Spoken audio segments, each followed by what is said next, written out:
Good morning, this is KELOLAND on the go, with all you need to know in news and weather as you start your day.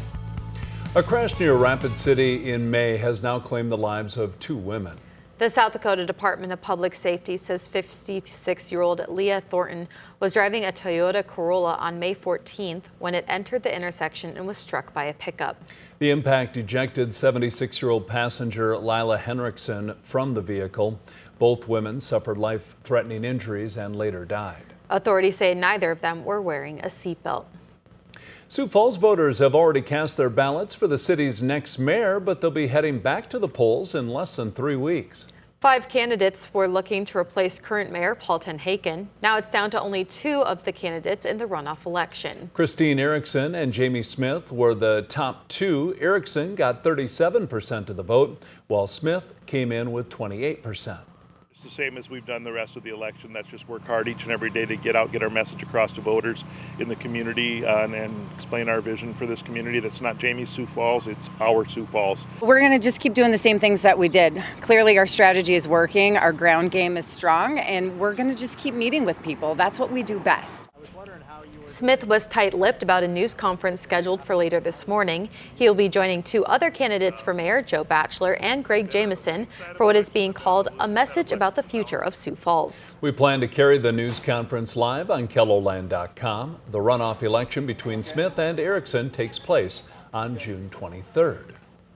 Aberdeen businessman Toby Doden and current governor Larry Roden will face each other in South Dakota's runoff primary election for governor. That'll be on July 28th. Ahead of that, a couple of dates to keep in mind are June 12th, when absentee voting will start, and July 13th, when voter registration deadline for the runoff hits. Well, now let's get a check on our weather with meteorologist Scott Munt. Good morning, Scott. All right, good morning, Summer. Good morning, everybody. Showers, thunderstorms again in our forecast, some which may be strong to severe. We'll continue to follow a slight risk for severe weather today that covers western parts of central into eastern KELOLAND. Later this afternoon, look for storm development. I think it may start across northeastern South Dakota and western South Dakota. And Brian will have more details on your forecast coming up. Thank you, Scott. People in eastern Sioux Falls will soon have a new breakfast and brunch spot to try out. Over Easy opens this weekend. It's an Arizona-based franchise, and this one in the Dolly Farm Village area will be the first Over Easy restaurant outside of the Grand Canyon state. You got your classic breakfast, your Benedicts, your omelets, and then it's got a little bit of a Southwest flair to it too. Chicken tinga, rolled tacos, ranchero salsa, green chili salsa. So there's a little bit of that Southwest flair to it too. The grand opening for Over Easy is this Saturday and Sunday from 6:30 a.m. to 2:30 p.m. We Care Pedicabs is back for its 3rd summer. Yellow pedicabs can be found around downtown Sioux Falls on certain nights during the warmer months. Some of the money from the rides goes to help Hurdle Life Coach Foundation. I celebrated 10 years of my own reentry. This organization was birthed out of my own personal experience, and when I was challenged to be more than a motivational speaker, that's what led me to start Hurdle Life Coach Foundation and have programs where environments can be authentically shaped for people in reentry and recovery. Cody Summerside, who was mentored through Hurdle Life, is a new operator this year. He's excited for all the people he will meet while running the pedicab. The club opened its doors at George McGovern Middle School last August. A collaboration between the Boys and Girls Clubs of the Sioux Empire and the Sioux Falls School District. More than 450 students are currently enrolled in the club, with about 100 students showing up each day during the school year, which has no cost right now. Taking away some of those barriers like cost and ability to attend, so having it be attached right to their school so they could just come right over. So really, after putting the thought and planning into it and then seeing it come to life over the last year, it was truly incredible.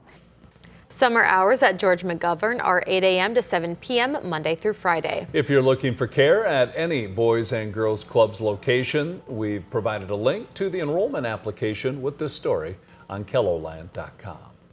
That's a look at some of our top stories. Now let's get another check your weather with meteorologist Brian Karstens. Brian? All right, well, some storms last night. Heavy rain falling up around Lake Poncet, and that means, we still have some runoff this morning, and aerial flood advisories in effect until about 8 this morning. So if you see or encounter water over the roads, be careful. This is what it looked like on some of our viewer footage on YouShare at KETHLELAND.com, and you can see the sheets of rain coming down there. Now, tornado report too last night around Ideal, South Dakota. We had some hail reports too. We'll recap that on Whether or Not, KETHLELAND Plus.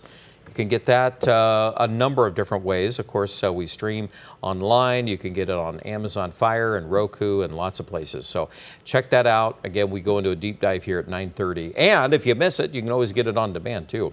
Okay, are we going to track any more storms? Yeah, probably. It looks like the chances there for these things to pop up later today.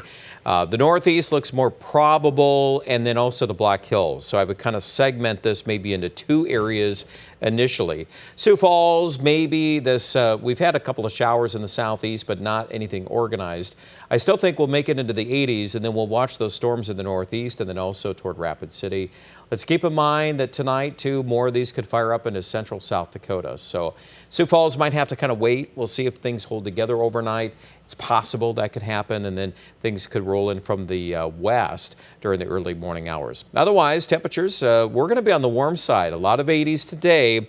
Get ready for a hotter weekend, too. This frontal system will slide south on Friday, but on Saturday, that's kind of a drier heat for much of central and western South Dakota. We think a lot of 90s will show up, 80s going into Sunday. Clouds will thicken. We've got a system coming in from the south, and that may provide enough for some showers and thunderstorms into early next week. So we'll bump up those rain chances for Aberdeen by Monday. By the way, next week, there is a general trend of more humidity and more heat coming in. So we're going to be monitoring that too. I think some 90s for Aberdeen are possible. Up here, we've got 2 days in the 90s again at the end of the 7-day forecast. Not a lot of rain, though, into the start of the weekend. I think Friday, Saturday, and most of Sunday looking dry, so that's also important to note. Rapid City, we start looking at some rain chances Sunday and Monday again in the Black Hills, but there's definitely some hotter days in here. That Saturday looks hot, and another return to 90s Tuesday and Wednesday. Find out more coverage on the weather at KETHLELAND.com.